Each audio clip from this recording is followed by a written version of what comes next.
6 जून 1674 केवळ महाराष्ट्राच्याच नव्हे तर भारतवर्षाच्या इतिहासात सोनेरी क्षण.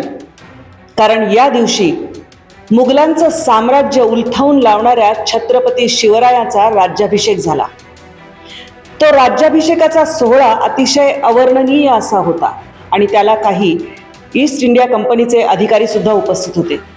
त्यांनी या सोहळ्याचं वर्णन आपल्या डायरीमध्ये करून ठेवलं. हेनरी ऑक्झिंडन हे त्यांचं नाव. त्या डायरीची पानं आजही लंडनच्या लायब्ररीमध्ये आहेत. त्यातलाच तो दस्तावेज आणि त्याची काही पानं इथे आणली गेली आणि शिवसृष्टी हा जो प्रकल्प पुण्यामध्ये उभा राहिलेला आहे तिथे हे विशेष दालन उभारण्यात आलंय.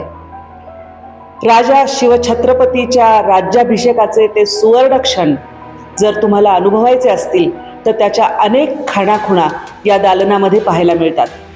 शिवसृष्टीमध्ये शिवचरित्राचं एक मोठं असं दर्शन जे आहे ते घडतं. पण हे दालन तुमच्या अंगावर रोमांच आणल्याशिवाय राहणार नाही.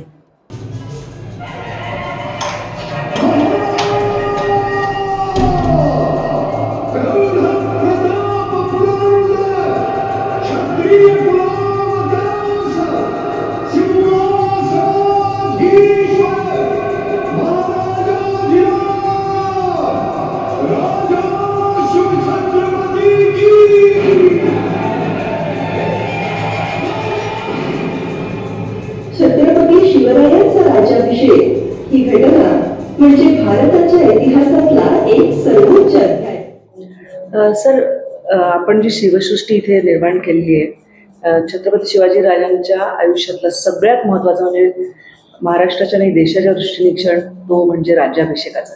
आणि त्या संदर्भातलं हे जे दालन आहे, काय काय इथे असा दस्तावेज आहे जो इथे लोकांना पाहायला मिळतो? नमस्कार, मी अनिल पवार, प्रशासकीय अधिकारी म्हणून इथे काम पाहतो. महाराजा छत्रपती शिवाजी महाराजांच्या ह्याच्यामध्ये राज्याभिषेकाच्या सोहळ्याला सुद्धा फार महत्त्व होतं. तो सोहळा पाहण्यासाठी सर हेनरी ऑक्झिंडन हा उपस्थित होता आणि त्याच्या नोंदी त्यांनी करून ठेवलेल्या होत्या. त्या ज्या नोंदी आहेत त्या लंडनच्या लायब्ररीमध्ये आपल्याला मिळाल्या. त्या नोंदीवरून आपण इथे एक दालन तयार केलं आणि त्यावेळेस काय काय घडलं त्या ह्याच्यामध्ये त्यांनी जे लिहून ठेवलेलं होतं त्याचं मराठीकरण आपण इथं केलं आणि इथं दाखवतो की त्यावेळेस जी मानचिन्ह होती महाराजांच्या ह्याच्यामध्ये की साधारणतः राजदंड आहे, त्याच्यानंतर चामर आहे, छत्र आहे, माही मरातब आहे, अश्वपुच्छ आहे, तराजू, मोरचेल आणि सूर्यपान. ही जी आहे त्याचं महत्त्व काय ते इथं आपण सगळं ह्यांना सगळ्यांना आलेल्या प्रेक्षकांना दाखवतो आणि एक विशिष्ट प्रकारचं एक दालन तयार करून ठेवलेलं आहे. रायगडावरती जी राजसभा होती ते राजसभा इथं आपण त्याचं हे प्रतिकृती पण इथं आहे, ती पण आपण इथं दाखवतो. हा टोटल प्रोजेक्ट आमचा जो आहे शिवसृष्टी प्रकल्प हा 21 एकरमध्ये आपण इथं करतोय. आता 2 फेजेस पूर्ण झालेले आहेत. पहिलं फेजचं ओपनिंग माननीय अमितभाई शाह केंद्रीय मंत्री त्यांनी केलेलं आहे. त्याच्यानंतर दुसऱ्या फेजचं ओपनिंग जे आहे ते महाराष्ट्र राज्याचे मुख्यमंत्री देवेंद्रजी फडणवीस यांच्या हस्ते झालेलं आहे. तिसऱ्या आणि चौथ्या फेजचं काम आता जोमाने चालू आहे. म्हणजे 6 जूनला माननीय गजेंद्रसिंग शेखावत केंद्रीय मंत्री पर्यटन आणि सांस्कृतिक विभाग ते इथे येणार आहेत आणि त्यांच्या हस्ते भूमिपूजनाचा कार्यक्रम पुढच्या ह्याचा तो पण होतोय. राज्याभिषेक दिनीच ते येणार आहेत, त्यावेळेस तो कार्यक्रम आपण करतो आणि काम जोरात म्हणजे विश्वासांचा असा आमचा सगळ्यांचा विश्वास असा आहे की 2 वर्षामध्ये हे संपूर्ण काम पूर्ण करून लोकांना पुढच्या ह्याच्यासाठी सुद्धा पाहता येईल. संपूर्ण प्रोजेक्ट तयार झाल्यानंतर साधारणतः 8 ते 9 तास लागतील सगळं पाहायला.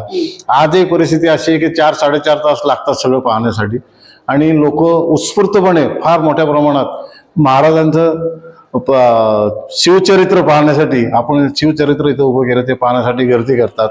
साधारणतः 2000 प्रेक्षक रोज येतात आणि म्हणजे समाधान व्यक्त करून जातात की असं फार छान काम झालेलं आहे. आपण पुतळे वगैरे कुठेही न ठेवता सगळ्या पद्धतीने वेगवेगळे महाराजांचे भाषण असे श्रीमंत योगी आहे, आग्रा भेट महाराजांची जी झाली त्याच्यावरती आहे आणि 360 डिग्रीमध्ये संपूर्ण स्टेज फिरते. हे मला वाटतं आशियामध्ये पण आता कुठे तसं स्टेज नाही आहे.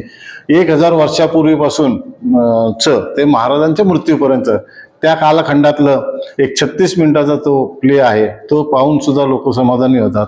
भवानी माता मंदिर जे आहे आत्ता, ते प्रतापगडला जे भवानी माता मंदिर आहे त्या पद्धतीचंच आपण इथं केलेलं आहे. आणि ती भवानी माताची जी प्रतिकृती आहे, रिप्लिका, त्याच ह्याच्यातली मूर्ती आपण इथं प्रतिष्ठापना पण केलेली आहे.